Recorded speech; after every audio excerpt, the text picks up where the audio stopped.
فرما دیتا ہے۔ تو شام کے اندر بیٹھ کے تھوڑی دیر اللہ کا ذکر کرنے کی عادت بنائیں،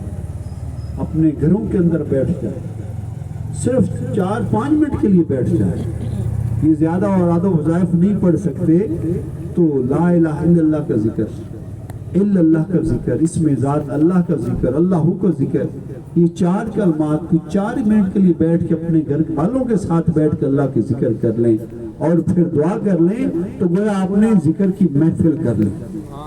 آپ نے محفل ذکر کی جو ہے ادھر آئیے۔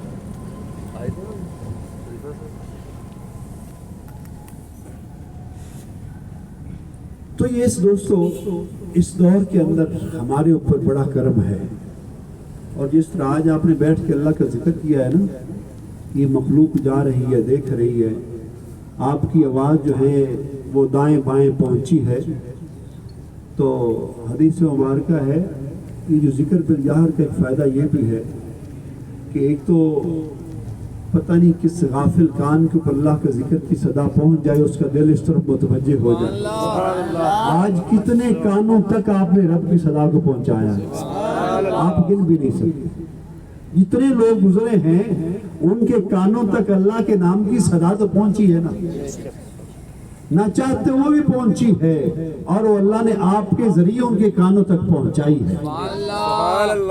آپ ذریعہ بنے ہیں، اور یہ اللہ تعالیٰ تمام میں حجت فرماتا ہے،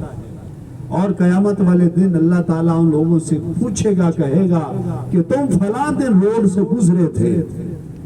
اور تم جب گزرے تھے تو روڈ کے کنارے پہ بیٹھ کے کچھ لوگ میرے نام کی صداؤں کو بلند کر رہے تھے، ذکر کو بلند کر رہے تھے، گویا وہ ذکر کے ذریعے تمہیں میری طرف بلا رہے